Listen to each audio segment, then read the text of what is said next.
Hello and welcome to GameRomp Easy Mode. It's an easygoing podcast where we're going to talk about video games and what we've played, and maybe some modern stuff, like stuff that just came out. Oh, and before all that, I'm David. And I'm Deanna. So, last week we briefly mentioned Oblivion because it was just like shadow dropped on everybody, which was pretty cool. This week we had a chance to go and play it, although I think you played it a lot more than I did. Yeah, but that's not going to continue. Well, I mean, same for me, but probably for a different reason. I mean, I feel like it's the same reason. Oh, really? The performance? I mean, yeah, it just fucking sucks. There's no getting around that. Oh, okay. Yeah, I thought maybe my computer would be able to handle it. And it's very misleading at the beginning because I guess you're just in like a prison and caves and stuff. Yeah, the game's good when you're stuck in prison. I was like running it at 60 frames per second on high with ray tracing on like, I think medium. And I was having a great time. I spent so much time like thinking up my character, planning out the build. I love how the spell sword feels in Oblivion because you can actually use your weapon and magic at the same time. And like the magic has its own like casting wheel so you can quick slot a bunch of magic. Feels like it would be amazing to play. But I guess once I got outside the prison, it just tanked. It became literally unplayable for me. I wouldn't say... I don't know. It's hard. On one hand, it is basically unplayable, like, outside. Because, like, I tried to, quote-unquote, install mods that would fix, I guess, the engine ini file or whatever, and they do their weird text programming shit, and somehow it changes graphics. But, like, if I was outside and just sitting there, then, yeah, obviously it was fine. But then I tried doing all these things, and they're like, oh, we'll take lumen off, because I guess for some reason that's forced on us, but then when that happens, then everything's just fucking shimmering, and like I can't handle that. Yeah. Also, then there was just gameplay things, which is probably just Oblivion jank, but it just how the fuck am I supposed to play this game and do a quest where it's like, oh, get these scales from these special fish or whatever, and if you go diving you can't fish for the fish that I'm aware of. You can't go diving for the fish because it's just water. There's nothing there. The only place that these fish, like, appear is at the very edge of the lake. But then I go around the lake, and I kill the ones that I see the first time. I go off, do other quests. I level up a couple of times. I come back. And guess what's still fucking there? The dead corpses of the fish that I killed, like, days ago. They will not despawn. What the fuck? I don't understand. And then I go on to another quest, and I'm supposed to help these two brothers kill these monsters from the forest, or whatever they want to call them. And then the quest starts, and they just stand there. And I talk to them, and they're like, you can't talk now, we're trying to fight something. And nothing's fucking activating. I have to go around for 15 fucking minutes to figure out where these trolls are hiding, because they just don't activate. Nothing fucking works, and I don't know if it's because my computer is just such a piece of shit, or because this game's a piece of shit and nothing works. You've definitely done a lot more than I did. I basically got outside the jail. I fiddled with settings, because when I first got out there, it tanked. I was like in 10 frames per second or less. So I dropped everything down to medium. I turned off ray tracing, or lumen, and then I was holding at about like 30, maybe sometimes 40. But like I think it's my processor that's like limiting the game, because the game, I'd be fine walking around for a little bit, but as soon as I load a new chunk, it stuttered, like it just hung for like a second or two, like really bad. But I could probably deal with that. What I can't deal with is as soon as I enter combat, it goes crazy. Like the frames drop to like it would hang for like a second or two each time. Like each time an NPC would like react to me. And the weird thing is, like, I didn't have that inside the prison. Like in the prison, you fight a bunch of goblins and stuff, and like it was fine. But for some reason, out and about here, there was like this little camp right across the river where you start with like 2 bandits, I think. And I just could not fight them. Like it was terrible. It would just like it was a slideshow.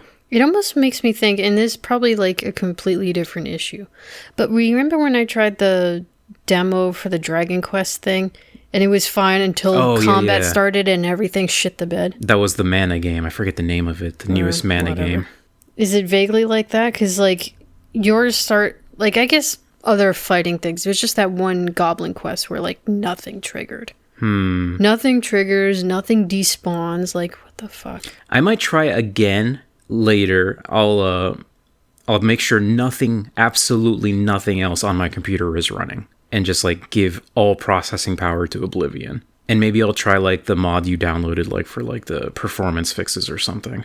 Yeah, there was 2 mods. There was one that's the general engine improvement mod, which maybe I'll try that again for shits and giggles, but that was actually updated about 3 days ago, whereas the one that shuts off the lumen hasn't been updated for like, a week or something. So maybe there's like a slight difference, because they both work on the engine ini file, so you can only obviously have one at a time. Yeah.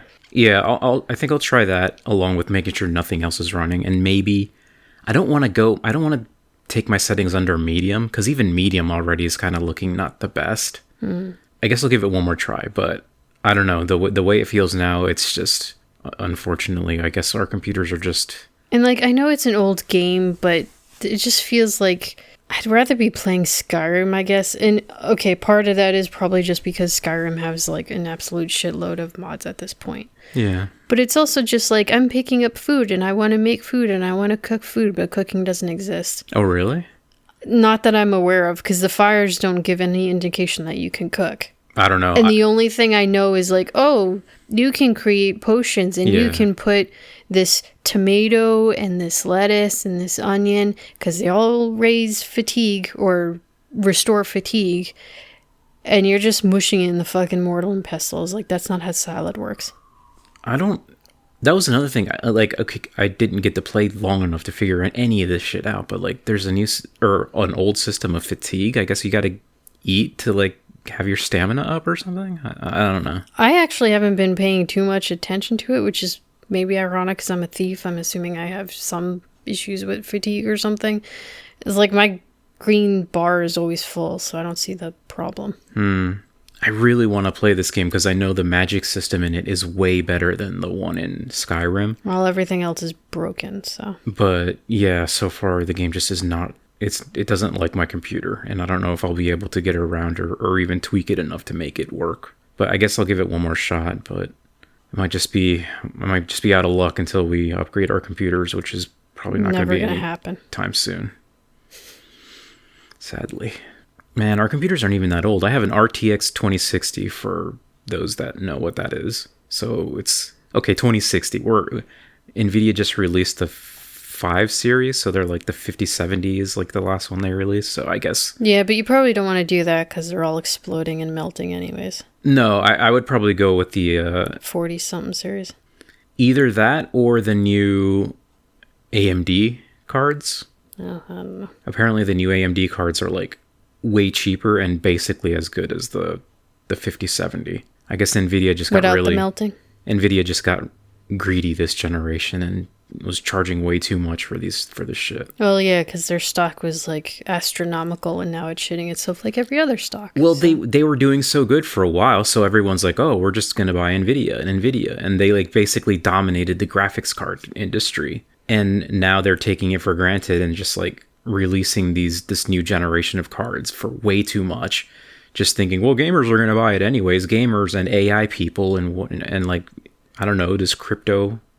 Probably still a thing. So yeah, they've just, like any big company, is like, well, now we got something, we don't have to worry about it too much, and it's just it's terrible. It's basically horrible for PC gamers at the moment. So it's a standard business capitalism. Yeah. Anyway, enough of graphics cards. So Oblivion has been out for like a week, but I only played a little bit like yesterday because I've mostly just been playing the truck game. As is tradition. Yeah, and I know I've talked about the truck game a lot, so I won't go a lot into it. But, man, there was, like, I think the other night I was playing a single delivery mission while we were listening to King's Things, the podcast. And I think that one mission took me, like, 2 hours to do, just because there was so much stuff to deliver. Did you enjoy it? Yeah. Well, I guess that's the point, then. Yeah. I figured I should also try something else. So... Gasp. I downloaded a demo of a game called Easy Delivery Co. And it's basically, It's not SnowRunners. I'm not driving a truck around all these muddy and snowy places. Instead, I'm driving a K-truck around an incredibly snowy mountain Japanese-looking town. So, I mean, if they really wanted to make it easy delivery company, it should be you're only delivering next door. I don't know why it's called Easy Delivery Co. because like I think I died in this game once. What? Yeah, for a second there, I thought, wait, is this game secretly a horror game? I mean, it did kind of look only gray, so. Yeah, it's got like a PS1 or N64 kind of aesthetic. It's very gray and dark because it's like the snowy mountainside. But you're also controlling like this little cat dude. Kind of looks like a cat villager from Animal Crossing. And pretty sure all the other villagers in the town are also cats. Except, no, wait, there's a dog. Sometimes you'll see like a campfire, and there's like a dog, and you can go talk to him. Is he like the hobo? Yeah, he kind of feels like a hobo because he's always just outside. The first time you see him, he's like, oh, hey, welcome to the game. You can press down to listen to the radio. And then the second time, he gives you like this can of an energy drink. In this game, you have energy to worry about, which in SnowRunners, you don't. I guess you have to worry about fuel. Yeah, you also have to worry about fuel in this game too, which I will get to. It's not good. American Truck Simulator also has energy too, right? You have to like find motels to sleep in. You don't. No, you kind of just make your delivery as fast as possible, and then you have to. I mean, okay, I guess there's motels. There's stops. You don't get out though. It's very lackluster. Yeah, from what I remember playing it, like when you were just doing jobs for other people and you didn't have your own truck, by the end of the job, you just like your energy refilled automatically. But once you owned your own truck and you had to drive around to the different places, you had to worry about your energy and like actually stop to sleep. In this game, Easy Delivery Co., you have energy, but you don't sleep because it's kind of one of those indie games where, it's haha capitalism, right? The company does not want you to sleep, so all employees are required to drink energy drinks. So whenever your energy gets down, you have to get energy drinks, and that's how you refill your energy. So you're basically making money so that you can keep buying energy drinks. But that doesn't make sense for a game that's Japanese-based, because, like, the Japanese fucking love sleeping at work. Well, maybe if they're not delivery drivers. Well, I'm not saying they have to be delivering while they're sleeping. I'm just saying sleep in your truck. Well, this game doesn't let you do that. Also, I'm not sure if it's Japanese-made or not. It's got kind of the aesthetic where it looks like it's a Japanese... It could be Russian for all I know. It's very snowy mountains and sparsely populated. Maybe it's like that digging hole game where like they're trying to be English because they're using the $sign, but it's all wrong for some reason. Yeah, maybe. But so yeah, when you start this game, like it's like, okay, we need you. You get like a little computer thing that you can access when you're in the car, and that helps you figure out where the jobs are and like the map. And the map isn't too big. Imagine the shape of a backwards 3. Okay. Like an E. Yeah, like an E, but not as boxy, like a rounded E. And you start at the top right corner, and then like at the middle left, there's a little bit, and then you circle back, and then it's just a big old squiggly line. It's not a very complicated map. Part of the road is blocked off with snow, and the little doggy is there on, and he's like, oh, hopefully you could figure out a way to get around this snow. So you have to basically do a bunch of little local deliveries up here until you can afford enough money to go to the garden shop and buy a shovel. What, you gotta shovel the snow yourself? Yeah, then you get out of your car, and you're controlling your little dude, and you go and you shovel. And the thing about this game is, like, I guess because you're in this snowy area, again, this game is called Easy Delivery Co., but you're in this harsh, wintry area. You have to worry about cold. I was gonna say, do you just freeze to death? Yeah, and it's kind of annoying because this little dude cannot stay outside very long. So I'm sitting there, I'm shoveling, and okay, finally I open up the road, and I can make this long delivery to the other end of the map, which was going to earn me like $20. But somehow, for some reason, I don't know why, the thing I was delivering, it was like this potted plant, it just disappeared. So I was like, well, I don't know what happened. Did it just die because of the snow? I had to start a new delivery, and sometimes they'll make you deliver like a box or like these bags of like soil. And sometimes there are stacks of boxes, and like the stacks can fall off the truck. But I don't know if that really matters, because once I got to the delivery point and I went to go deliver it, like all the boxes reappeared anyways. So it's like partially physics-based? Yeah. At first I thought like, oh, I got to be careful to make sure the things don't fall off my truck. Because when they did, they blow up. Well, they like disappear.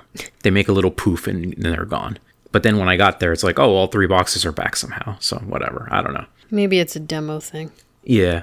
So as I'm driving down to the big delivery to do the big $20 delivery, there's like this radio tower. And you can go, the little dog is out there. It's like, oh, there's 2 radio things here, but they've been deactivated. You can activate them if you want. And he gives you like a mission to do that.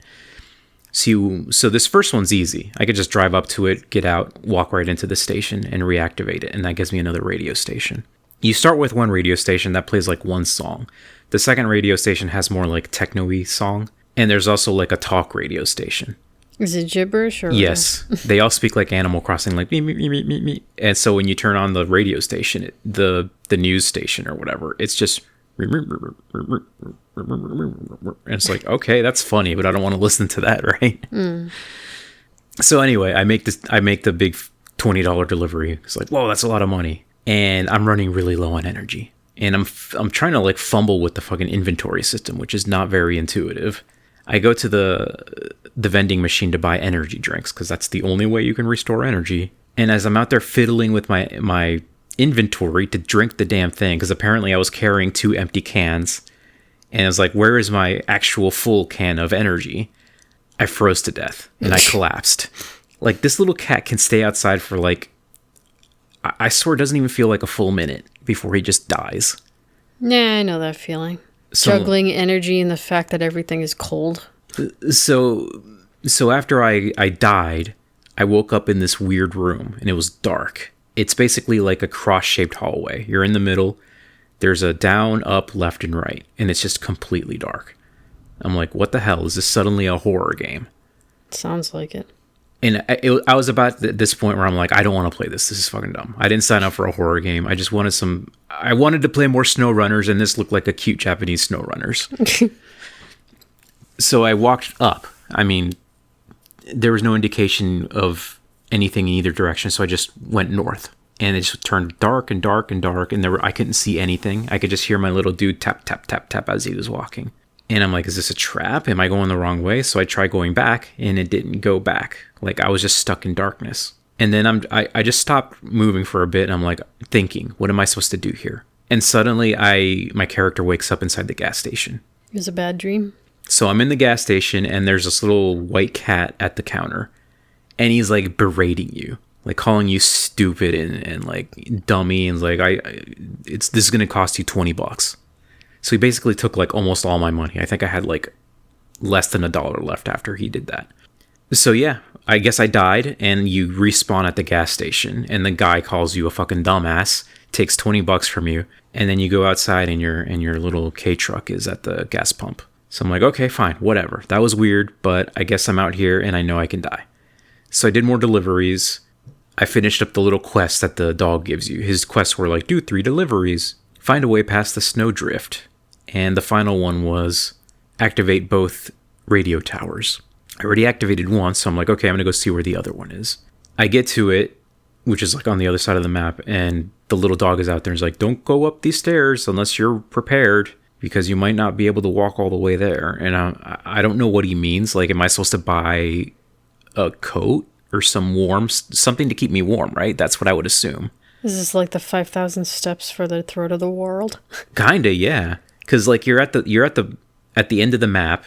The little doggy's at a campfire. You park your K truck and talk to him, and you see like these stairs, these wooden stairs. Maybe it's the stairway to heaven. And they go up and up and up. So I take his advice and I'm like, okay, I'm gonna do some more deliveries and see what other stores I can find. Because like, I had found a garden store where I bought the shovel. I found the gas station. I found a mini mart. And inside the mini mart, there was a couple things that you can't buy. And it's like, come back in the full game. Basically, you can't buy these in the demo. But there was a lantern. And I thought, does the lantern help keep you warm, maybe? Like, I know some survival games, if you hold like a torch, it can kind of keep you sort of warm. Yeah. So I figured, okay, this is the only other store I've seen. I'm just going to buy this lantern. And it was expensive. I spend all my money on this torch. And I'm basically like, I've already done a bunch of deliveries. And I think I've seen the whole game. So I'm just about ready to put this game down. So I figured, well, I'm just going to try to climb these stairs with this torch, see what happens. If I die again, I'm just done. I don't care. So I drive back to the little doggy and I park next to him. I get out. And again, he's like, make sure you're prepared. I take out my torch, turn it on, and it's just a little lantern. It's not a torch, sorry. It's like a gas lantern. I was going to say, you keep going between the two. It's like, those are completely different things. Yeah, sorry. It's a little gas lantern. I don't know. I don't think this thing would help keep me warm, but I start climbing up the stairs. And like for a moment there, I thought like, okay, I'm not going to make it.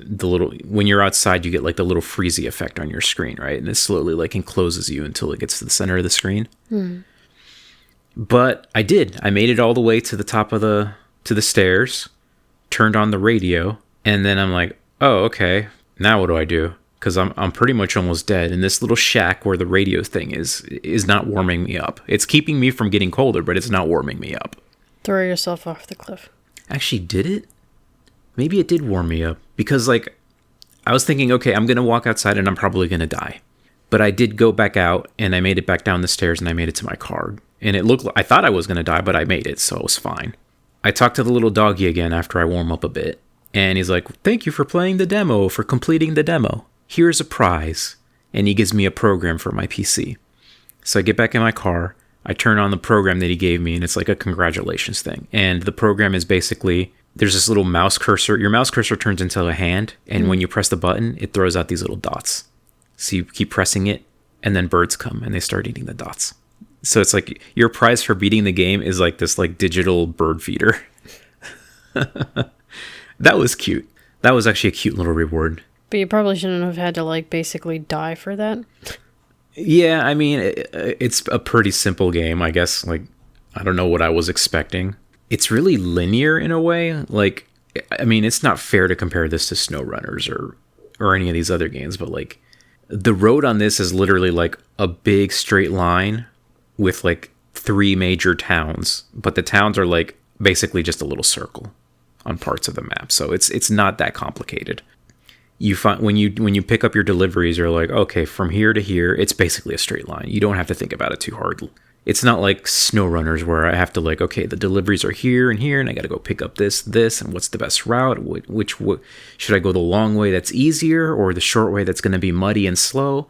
On this, it's just a straight line. You're not really worried about the driving. I think the thing you're worried the most about is just making sure you have enough energy and gas. And don't freeze to death. Yeah.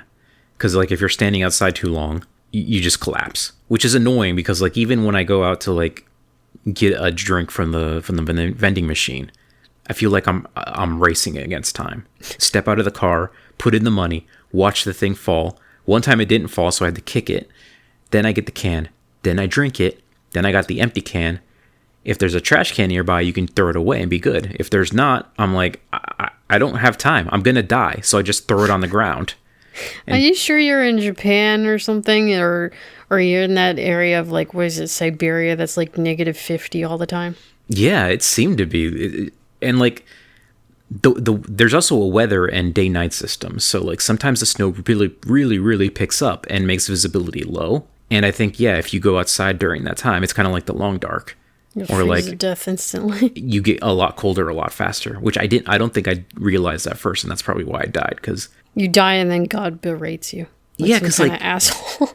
I swear, I literally parked right next to this vending machine. And granted, I had like 2 empty cans in my inventory, and I was fumbling to like which one of these cans has actual juice in it that I can drink. You can't just like release the cans into your K-truck? You can throw them on the ground or you can throw them in a trash can. That's dumb. You should be able to throw them on the floor of your truck. Yeah, just like accumulate a bunch of cans. It's funny too because like as I was driving around, I drove past one of the Sorry, I'm just thinking like, oh, this game is like, oh, you're not allowed to sleep, you can only drink energy. It was like, well, if you're drinking all these energy drinks, then you got to get rid of it somehow. You should be able to like pee. You have a pee mechanic. Yeah. And if you can't go outside to pee because you'll end up freezing to death, and you have to like use one of the cans that you already had to pee in the can, keep that in the truck. Oh my God. And it just gets worse and worse. I mean, they're going for that. It seems like they're going for that vibe where like you're working for this company and they don't give a shit about you, and they're like, "Oh, you've been assigned to this town," and like the town name is in brackets, and they don't even know the name of the town you're at. They're just like, "Whatever, you're out here. It's cold. It's your responsibility to stay warm, and it's your responsibility to get energy. You're not allowed to sleep. You have to buy energy drinks." It's weird. It's like. It would be funny they send out the email like, "Oh, you've been assigned to insert city name here." Like one of those basically shitty welcome prospective employee. They don't even bother with their name. Yeah, that's exactly how it is. Yeah. And again, that's why it's got that vibe of like, again, you're just a cog here. You don't matter. Make sure you make profits, which is silly because this is like a freelance game. You have to pick the jobs you want to do. And like you don't technically have to. You could just roam around and run out of money, but you basically need money to live in this game because if you get too tired, you end up going really slow. I don't know what happens when you run out of energy completely. I don't think I would assume you would die. Yeah, probably. I've only died from the freezing cold. To death. Yeah. And like I said, it's silly because I literally parked right outside the vending machine and I was out there for like, I don't know, not even 30 seconds and I died. Anyway, the game had a cool vibe, I guess, but I don't know, man. It's really not for me. It's one of those things where like you're playing a demo and you're like, okay, I realize it's a demo, but it should not be this fucking bare bones. I don't know. Part of it, I guess I wish there was more. Like sometimes you could talk to the characters because when you take a delivery, you go into your little app and you take a delivery. And like, for example, one of the first places that you deliver for is this little flower shop. And he'll have you delivering like soil to people. You basically drive up to the place and you see the guy outside of his store. And he can just be out there forever. He doesn't have to worry about freezing to death. You go and you talk to him and he's like, "Oh, hey, nice to see a new person here." And there's like, there feels like there might be some story or maybe they're just like throwaway lines, but whenever you do a new job for a new person, they always acknowledge that you're a new delivery guy. And then when you see them the second time, they're like, "Oh, it's good to see you again." But they're just standing out there in the frozen tundra, and it doesn't bother them. But you have to race. You have to jump out of your car, talk to them, then they'll put the thing on the ground that you need to deliver. You pick it up, you go to your K-truck, open up the back door, put it on there, close the little back flappy thing, get in your car and go to deliver. Once you get there to the place you need to deliver, there's like a little dot on the ground. You get out of your car, open up your thing, pick up the delivery stuff and go to the little dot and just like throw it on the ground. And then you get your money and you can go away. That's basically the loop. It's kind of weird. It's kind of compelling in some sense, but it's also just so bare bones. And this is probably just a me thing because I've been playing like SnowRunners for fucking hours. Like I think I got over 100 hours in that game now. So you mean for days? Yeah. Because I was like, this was fun, but I think I'd rather just play this other game that's a little bit more, detailed. And granted, sometimes when I play SnowRunners, I wish I could get out of the car. Because like there'll be things like, "Oh, we need you to visit this this spot on the map and check on this," or like, "Oh, the fire tower's over there for you to explore." And it's like, well, I can drive up here, and then can I just walk 1 minute, take like a quick 30-second stroll up to the thing? No, you have to drive your fucking car up to it. Maybe you're not actually a person in SnowRunners. Either you're a spirit and you're like confined to vehicles, or you are the vehicles. Maybe it's like Thomas the Tank Engine. I always view it as like in SnowRunners, you're this guy who has the magical power to like, or like the sci-fi ability to like teleport your car back to the garage, and that's why you're so special. Because like wasn't there a video game where like you could teleport from vehicle to get through missions and stuff? Yeah. I don't remember what it was. That's basically what you do in this game too. Sometimes like for really long missions or really long deliveries, there's not enough gas stations around. So people will be like, "Okay, I'm going to set up a bunch of convoys of like fuel trucks and repair trucks." And then you could just like zip between the cars. That's so weird. And also, of course, you can just have like a support vehicle that you follow or bring out as necessary, which I've had to do. Like if things tip over, and I've had a thing where I was making this big delivery and like I was almost there and I tipped over and the things fell out of the truck. And I was like, "Oh God, if I can just restart it, but that's going to take forever too. Or I can just bring out a support vehicle with a big old giant crane and make everything get upright again. And that's what I did. And there's a bit of fun in that too, to be like, okay, it's not just delivery. Sometimes I have to use a little bit of strategy with support vehicles or repair vehicles or refueling vehicles. So I don't know. I kind of like that. But also, before I forget this idea, and to go back to the other game instead of talking about SnowRunners again. yeah, sure. But I'm just thinking, like, okay, you were talking about how if your little cat character is outside of the car for more than 30 seconds, you fucking freeze to death in Siberia. Mm-hmm. But somehow you're making these deliveries or going by shops where the NPCs are just standing outside and they're perfectly fine. What if the story or like just the characters, maybe it doesn't have to be said out loud because people should be able to like just interpret things themselves. What if your character was like a naked mole rat or a sphinx cat? And that would explain why you can't stay outside. But all the other characters are like bears that have like the fat that could keep them warm, or the fur that could keep them warm, or like sheep or something. That would be hilarious. Like that explains why you can't handle being outside. That's a really good idea. Yeah, they should definitely do something like that, because like they all basically look like Animal Crossing cats. Or maybe you're a lizard because they're cold-blooded.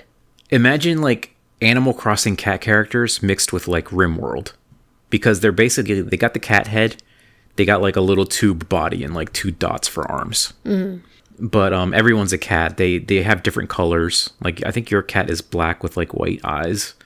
I also ran into one cat that was purple with like these crazy looking eyes, and they were talking in a really chaotic manner. Maybe they were May. They're the cat with the nightmare eyes. And like I thought, wait, is this secretly a horror game? But no, she just needed me to deliver some things to someone else. Maybe it is a horror game and it's just really subtle about it. Maybe. I don't know. One of the things you can deliver too is like a bunch of pizzas. So you like just put like 8 boxes of pizzas in your truck. And again, they could fly off if you turn too fast. But now here's another thing that also doesn't make sense, because you're in this like little K truck, right? Yeah. You're putting the pizzas in the trunk that is exposed to the outside. Yeah. And you're just delivering pizzas, and they're going to be fucking frozen by the time you deliver those. Like, I don't care how fast you are. Everything goes in the back. Like, there was one of these deliveries, again, where there was like 3 boxes, and they were stacked on top of each other. And I didn't know that they would fly out. So I was just driving, and one of the boxes fell, and it poofed. And I'm like, oh, damn, it's one of these games. I got to be careful. But I had a long delivery, so like I was trying to be careful with the second box that was up there, because it was like already towards the edge, and I thought, oh, I'm gonna lose it. And sure enough, I lost it before I got to the final place. But then when I got to the delivery spot, anyways, they all reappeared. But well, that seems nice, and then it's not really physics based, or it's just a visual thing, maybe. But like at the same time, it made me kind of angry, because like I'm looking at the K truck, and like they had room to rearrange these boxes in a more, I don't know, intelligent manner, so that they wouldn't be flying everywhere. Or have straps, God forbid, or a tarp. Straps. Like, that's what happens in, like, again, SnowRunners. When you're delivering stuff, this is just like SnowRunners. This is the reason I played this game, because I wanted to play SnowRunners, and I'm like, oh, I should play something else. It's just funny. But it's like, oh, this is SnowRunners with Animal Crossing characters, so maybe it'd be fun. But, like, it's not like SnowRunners, because you can't pack down your cargo. In SnowRunners, you can leave it unpacked and try to, like, pack a bunch of shit in your thing that doesn't make sense, like overpack it in a sense. Or you can like be more secure and safe about it and have a good number of cargo in your thing and actually have it packed down so that it doesn't fly off.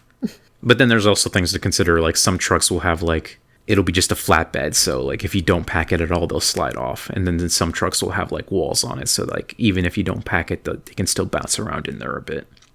Anyway, surely there's going to be a transport game that kind of does like the puzzle aspect of fitting everything correctly, or fitting everything as best as you can. And then also like, hey, you've upgraded and now you have straps and that can hold down things better. Or hey, you upgraded your straps and now it's a whole tarp.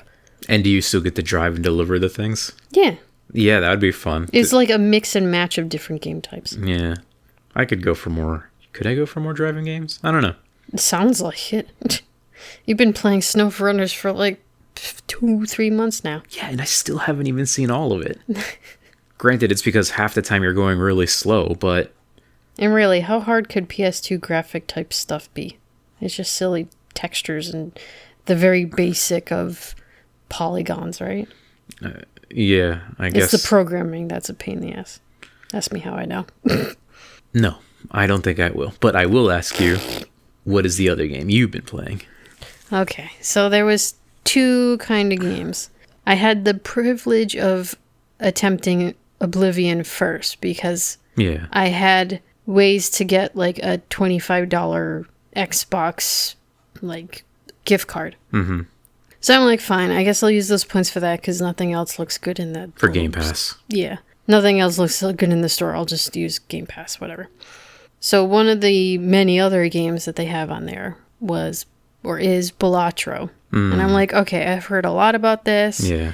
And I'm getting sick of trying to deal with Oblivion, so I'll give this a shot. And again, I don't know how long I'll be able to stay with this, but for the time being, I am, as some might say, a little bit addicted to it, which is kind of like what I've heard about Balatro anyways. Yeah. So I guess it makes sense. But again, I'll only be addicted for so long and then I'll just get sick of it. And I'm like, okay, I don't want to play with this anymore. So the past couple of days I've been playing Balatro and like, I know this is going to sound silly, but like the first like 10 minutes, I'm like, oh man, I don't remember how poker, like all the hands, which is a me thing because you can literally just look at the hand info and it'll tell you what all these poker hands do and what they're called and how you set them up, blah, blah, blah.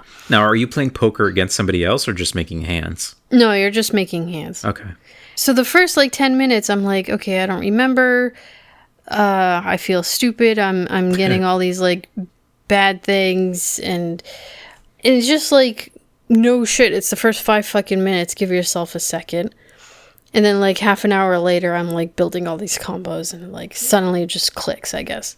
Or at least clicks partially because there are things I didn't realize until later on. And then I'm like, oh, like you can, I'm not going to be able to explain all this, but to make your hands and get higher scores, you collect like what they call Joker cards and they give you all these special abilities and you can synchronize some of them and blah blah blah. It wasn't until way later that I somehow thought like, oh, this Joker card is say multiplying and this Joker card is just adding. Why is it multiplying before it gets to the addition? And then I realized I could switch the cards around so they go in the order. So you do all the Joker cards that add the multiplier or the add part of the score, or whatever you want to call it. And then the last one multiplies because that makes more sense than multiplying a small amount of number and then adding on top of it. Yeah.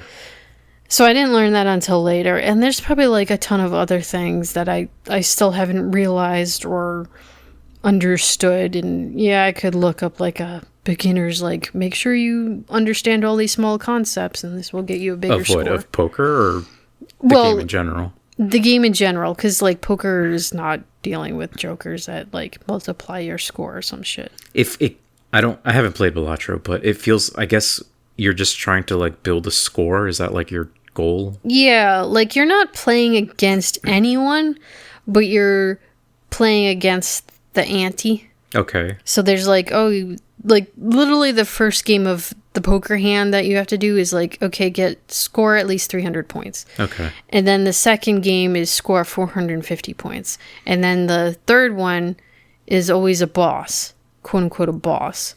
And it's just like, you have to score 600 and this particular thing is going to happen during the game.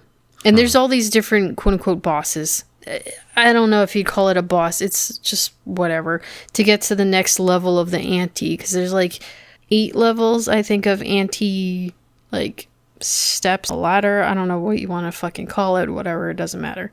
And each stage has 3 parts. And the third part always has a higher ante, obviously, and has a specific mechanic. And it's randomized every time. Okay. I don't know.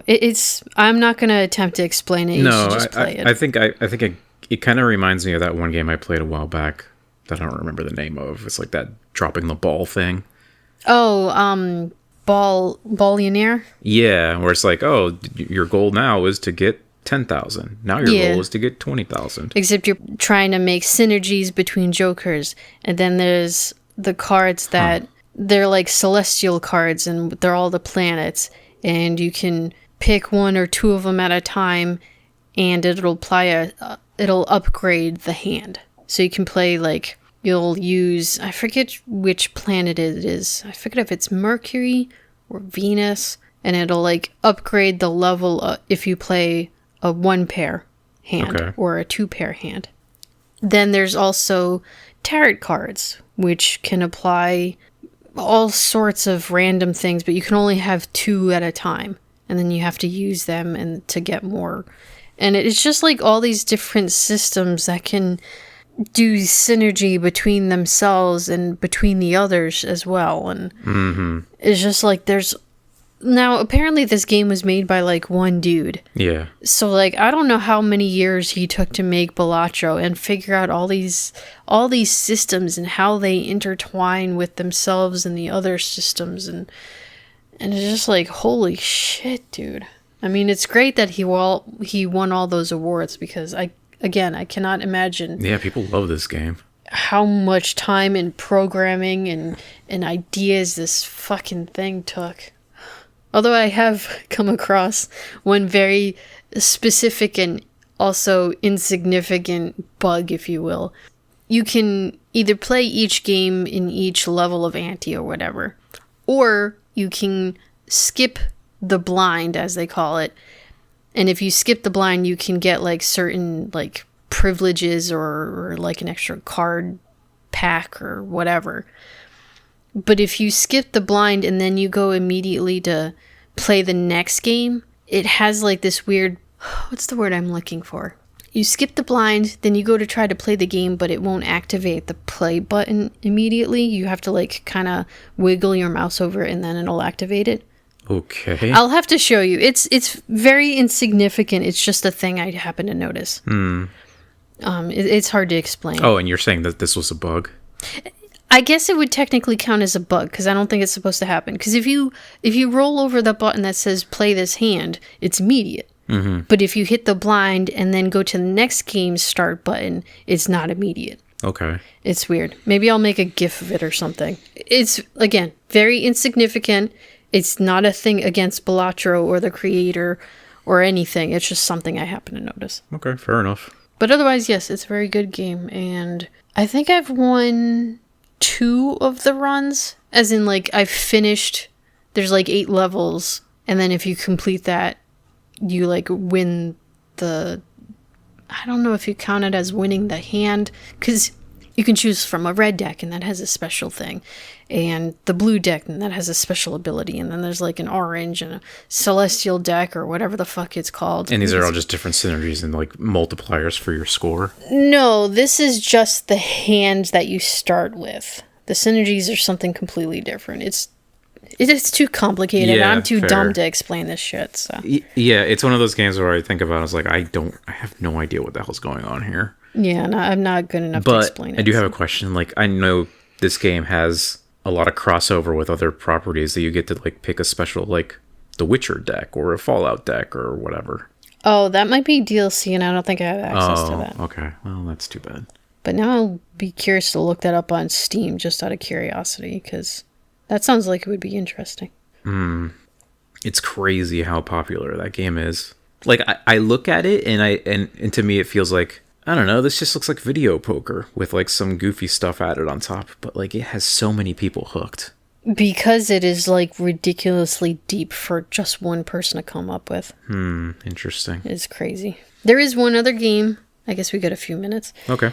One other game, because I was like, okay, I'm enjoying Balatro, but maybe I should pace myself a little bit. And I have Oblivion, but I don't want to fucking deal with that right now. So I'm like, okay, there's a ton of other games, but I don't want to get into a game that's going to be like fucking 50 hours or some shit to get through it. Yeah. So the Xbox Game Pass browser app, whatever thing, you can list the games by like, price or recommendation or rating or what have you. But one of them is how long to play. Interesting. So I selected that, And obviously I went from shortest to longest. And okay, a couple of the like first games in the first row that are the shortest are like Bluey game or Peppa the Pig, you know, little children games. And that's fine. Obviously, if you have kids, that's great. I don't. So I'm like skipping all those. But the first game that wasn't a child's game was Donut Country. Oh, yeah. Okay. I'm like, okay, it says like 2 hours. And that's basically, I think, how long it took me, give or take. And it's weird because I remember, I don't know how old this game is at this point. Pretty old, I think. Yeah. And I remember someone somewhere had said, like, this is, quote unquote, the opposite of how Katamari Damacy works. Yeah. Where in Katamari, you're rolling, a ball around and gathering things and sticking them to the ball, and it gets bigger. Them. Whereas this one is you start with a small hole, you gulp up things with this hole that get progressively bigger. Make your hole bigger. Yeah, take that how you will. And it's basically like that. So instead of adding, it's like almost subtracting adding. I don't know, however you want to look at it. But it's much more easier than Katamari Damacy. And small scale. It's not like you're in a big open world. Yeah, it's very small. It's like the stages, well, it depends on how you quantify a room. Like, you could say the area is like this whole campsite area, so it's not just a room in a house, but it's a room in the sense of, like, if you were making this in Game Maker, it's in one room. You're not going, like, between multiple screens. There's no, like, scrolling?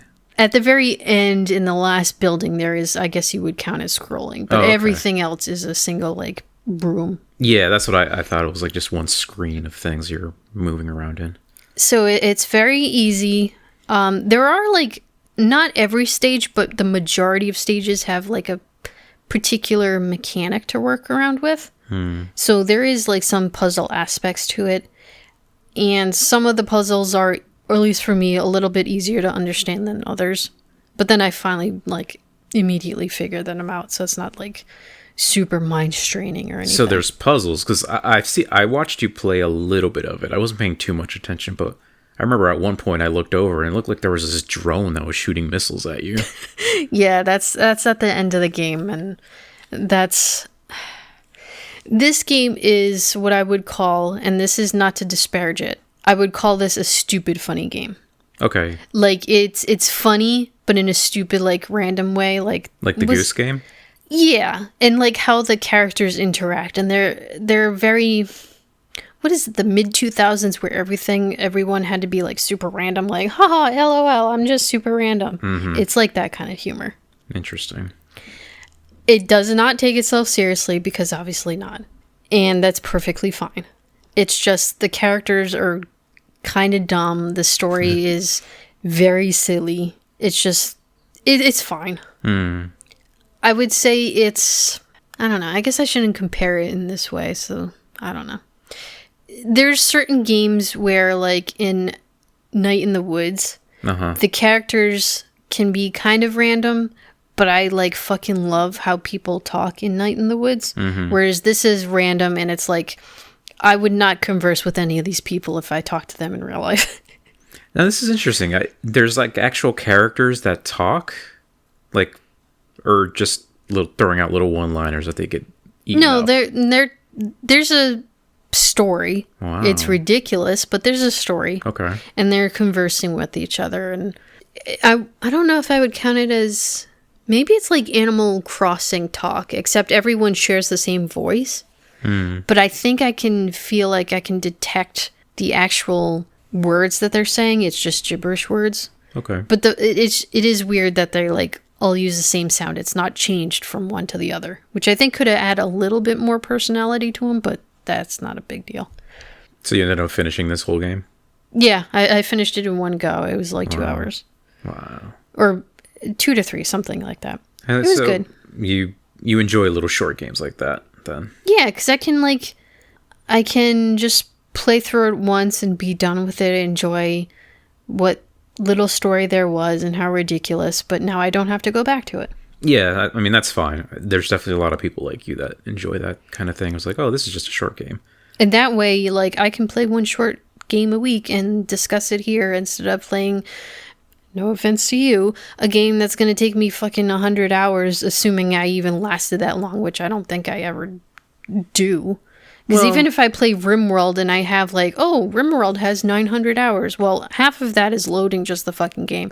And the other half is I just stay on one quote-unquote game for like maybe 5 hours at most, and then I'm like, okay, I want to start a new village. And then like half of that is basically like, well, I have 3 characters, and I built the house, and I built the farm, and then I put the traders to go fight robots or whatever. And I got them all killed. Yep. Oh, and then like we got attacked again. It's like the same stuff happening over and over again. I mean, if you're a bad player like me, then yeah, pretty much. Then again, this is probably what you think of me when I play like Fallout or something.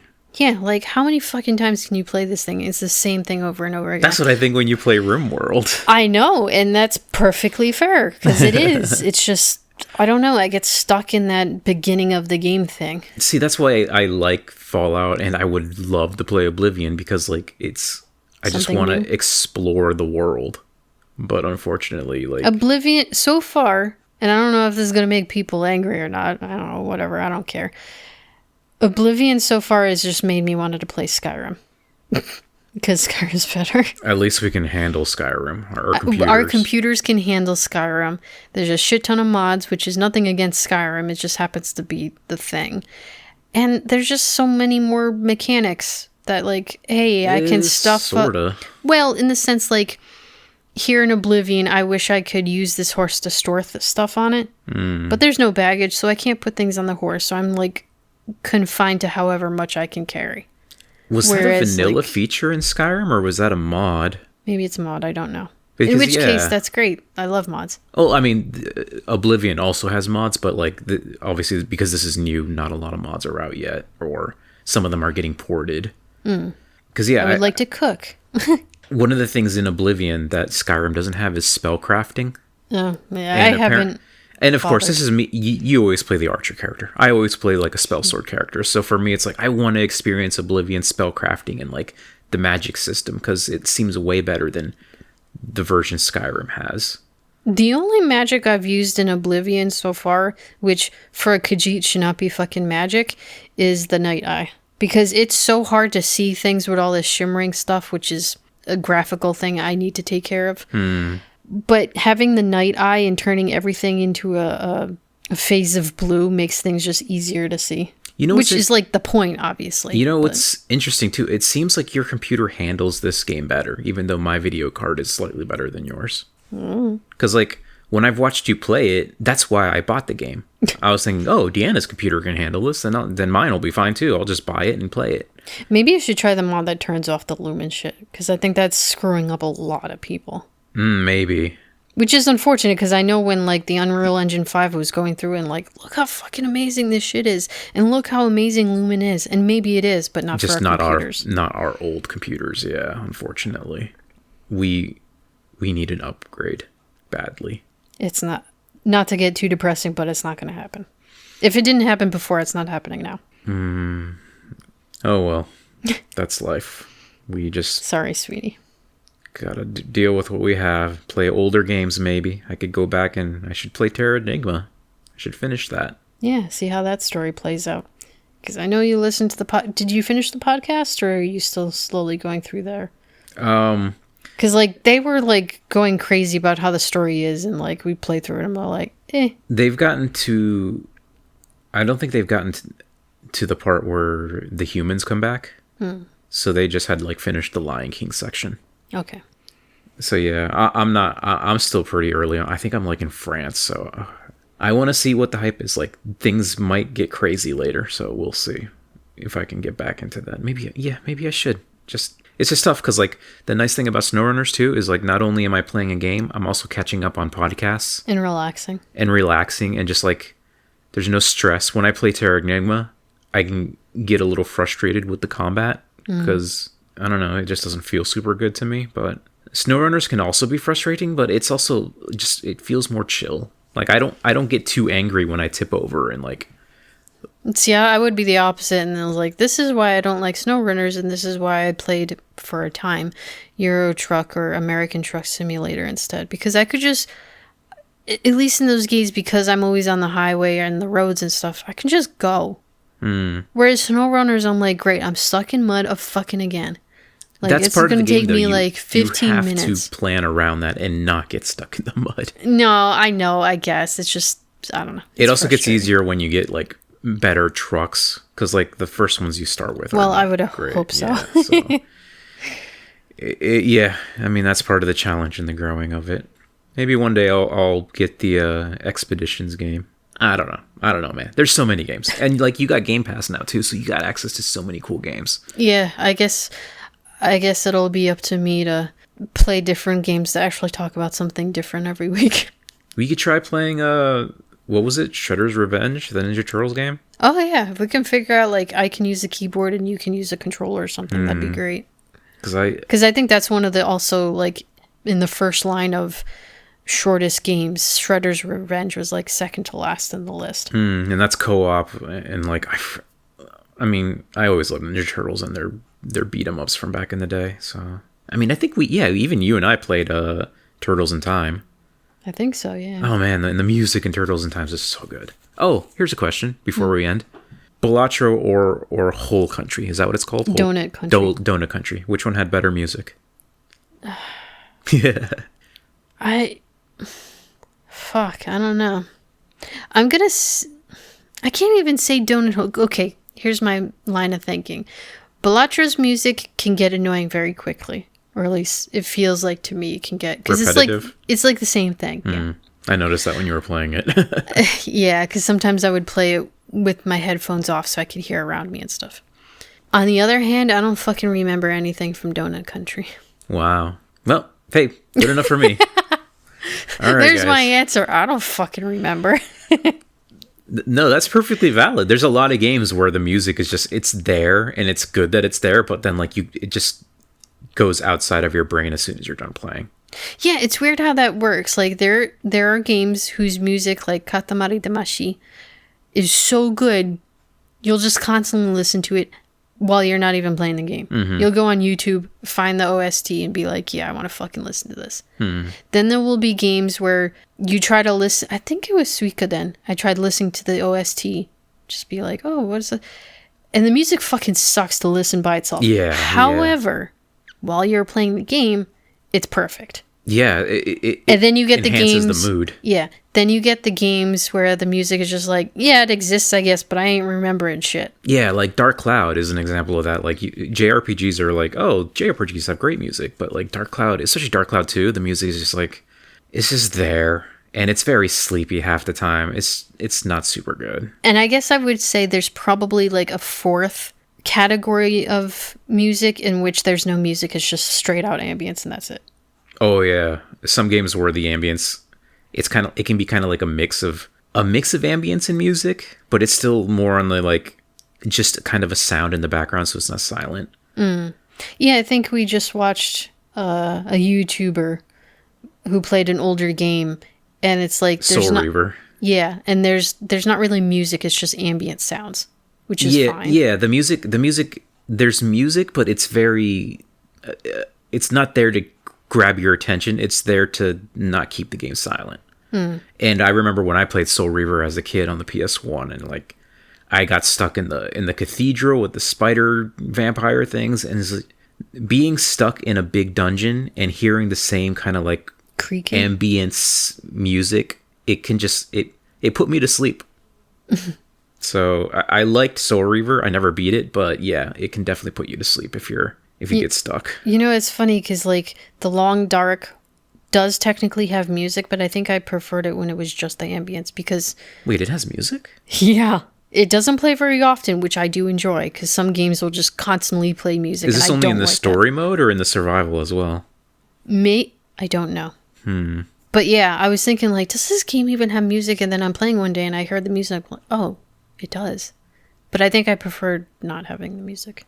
Yeah, I mean, even SnowRunners has a little bit of music sometimes when you're like loading into a map. And it's like, you guys really didn't need to do this because it's quiet the rest of the time. So I'll be like listening to my podcast and suddenly you hear like the the weird like guitars, like, and it's like, I don't need this. I guess technically American Truck Simulator has that too. Like, it's just the menu music. There's no music in game because you have a radio for that. Yeah. But I actually really, really like the American Trucker guitar music that they got going. It is very, I don't know, Texas sounding, but I kind of like it. I mean, there's no lyrics, so that definitely helps. It's just like the guitar and whatnot. But and then you got fucking Animal Crossing, and I'll just say a real quick thing is first of all, I think, was it Wild World or New Leaf? It might have been New Leaf that has like the best music for Animal Crossing, which is weird because it's always like very short stints of music. My problem is that the repetition, I have issues with repetition of music things. And the problem with Animal Crossing... It's like a minute long, but it plays for an entire hour. And that, for the love of God, let me turn off the music. I cannot handle this. I think another problem with Animal Crossing is like people get into a habit of like, oh, I'm free with work, or I woke up, or whatever, I'm going to play games. And it's usually around the same time. Oh, God, yeah. And in Animal Crossing, it's like, okay, I'm going to play games. Oh, it's 9 p.m. or 9 a.m. again, and I'm hearing the same song again. There's so much music in that game you just never hear. Yeah, like, and that's who the hell also plays at 3 a.m.? Yeah. Well, I mean, some people do, I guess. But, like, I wish there was a way you could just randomize the music. Definitely. Or randomize it, put it off completely, say only repeat, like, every once in a while, not, like, repeat constantly for an hour straight. Because, yeah, you know... I would play at a certain time. I fucking hate the song. I can't play at 9 a.m. Yeah. You were telling me that. Well, that's kind of sad.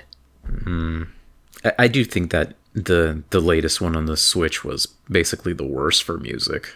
Yeah, we kind of do use one of the tunes for the intro. I think that's...